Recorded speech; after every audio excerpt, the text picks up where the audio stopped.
Hi, this is Jennifer Rubin, editor-in-chief of The Contrarian. It's my delight to have with us Heather Cox Richardson, an esteemed historian, and of course, author of Letters from an American. Welcome, Heather.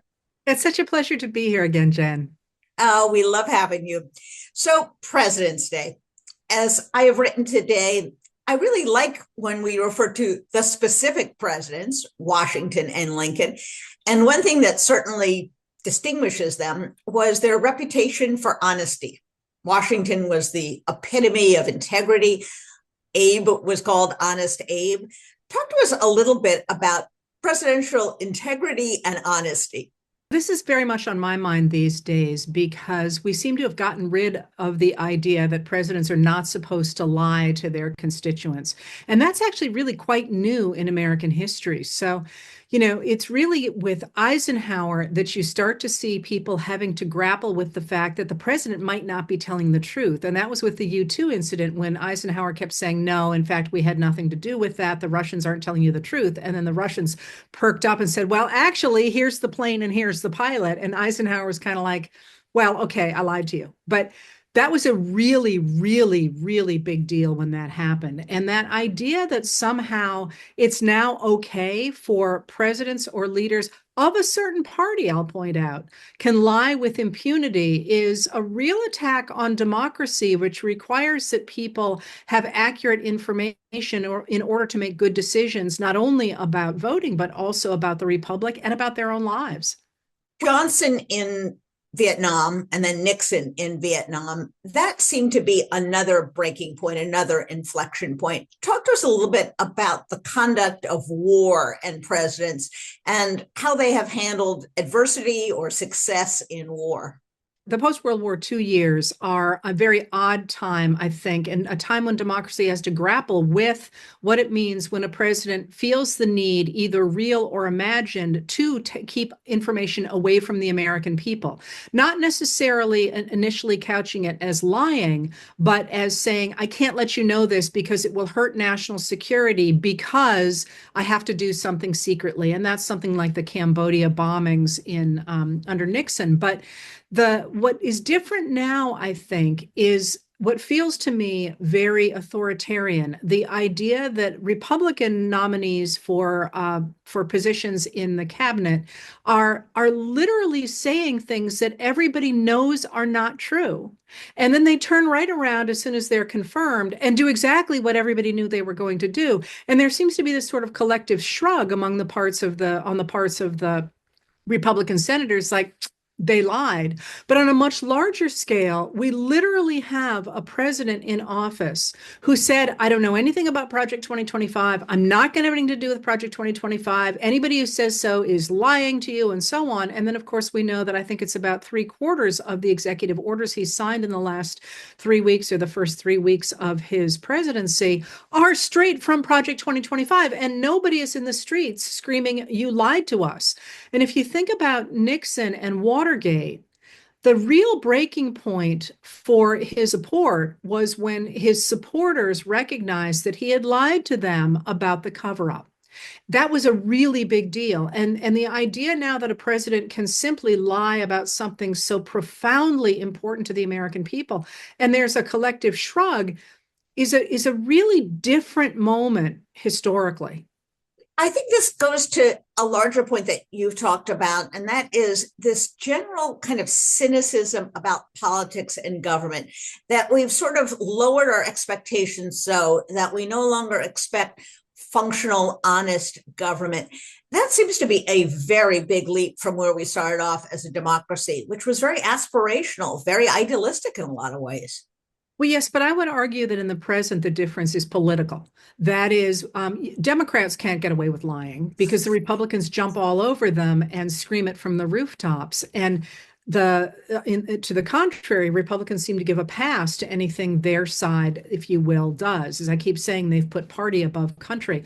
But to go back to where you started with Washington, That's really interesting that we talk about Washington and that trope of never telling a lie. He tells his father he cuts down the cherry tree. What's interesting about that is that comes from the first real big biography of Washington. And in those days, when you wrote a biography, and this is going to be true until the late 19th century, that people would sell those things door to door. That was a way for the author to make money, but it's also sort of a way to cement the idea in that era of what it meant to be a member of a democracy and what it meant to be the leader of a democracy. So there's this book that's a biography of Lincoln, and it's by this Parson. He's a guy, he's known as Parson Weems. And he writes this story of Washington, and it's totally mythological. When I teach it, my students sometimes make the comparison between it and a biography of a modern day authoritarian leader, because it's clearly not, here's his life, here's how he lived, here's what shoes he wore. It's these myths about him. There's myths about him, praying at Valley Forge and so on that comes from this book, and it's made up.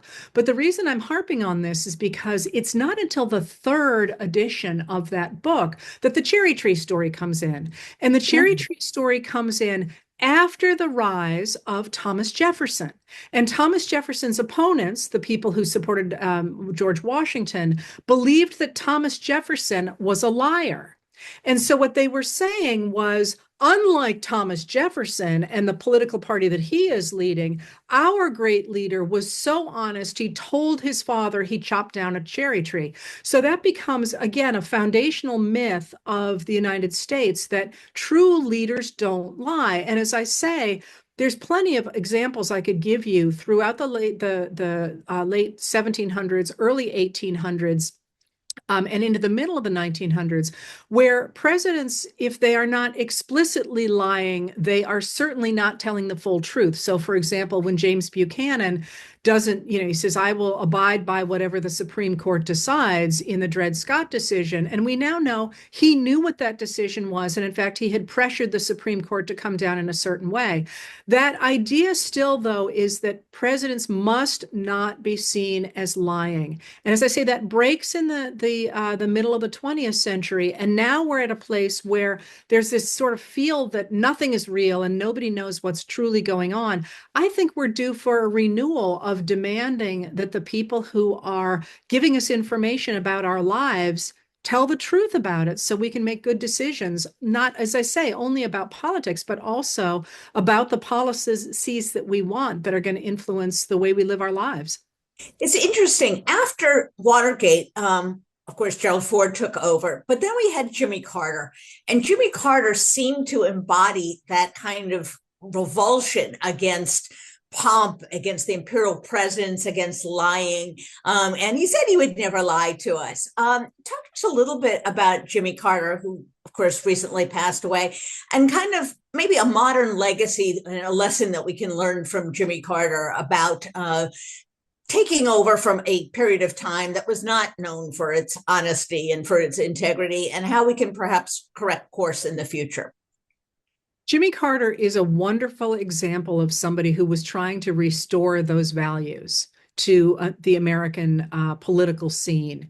And he's a really important figure, not only because he was trying to do that, but because Ronald Reagan and the rise of the movement conservatives recognized that that was very vulnerable because people wanted to be told the truth. They wanted to feel like they could rely on what leaders were saying. And if you remember the 1980 election, Reagan told a whole bunch of stories that simply weren't true. And the one that I always like to point to is he repeatedly talked about how many lives he had saved as a lifeguard when he was a teenager, or however old he was when he was working at that particular beach.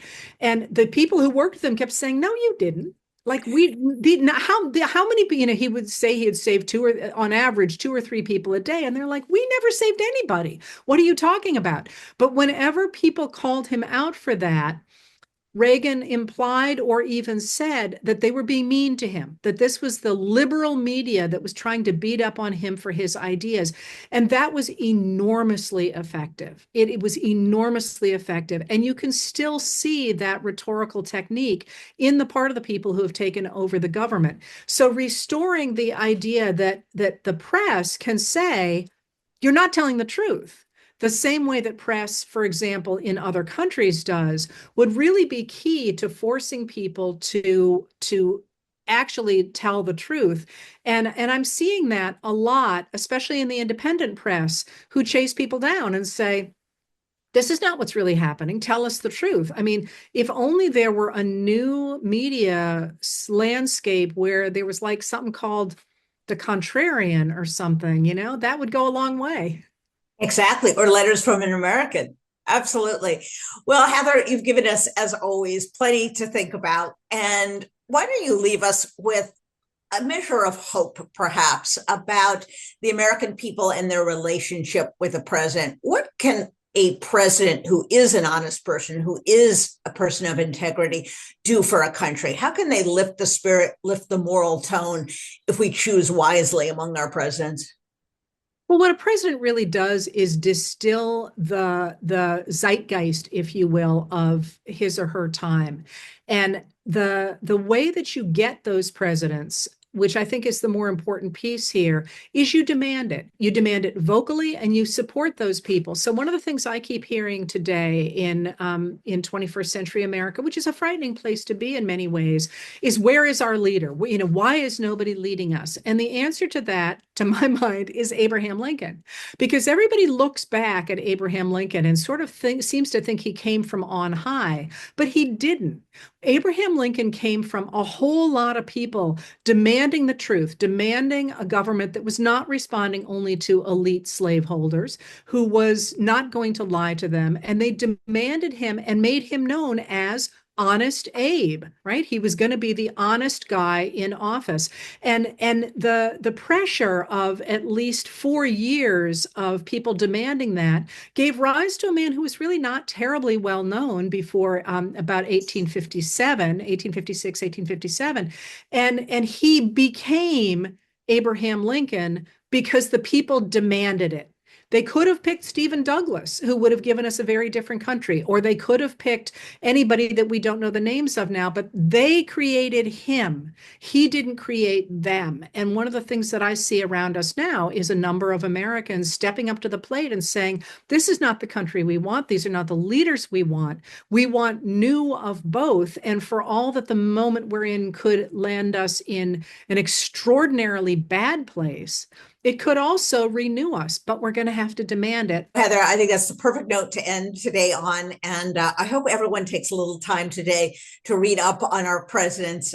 History doesn't necessarily repeat itself, but it has many, many lessons for us all. So thank you for keeping us informed. Thank you for letters from an American. And thank you for joining us once again at the Contrarian. Always a pleasure.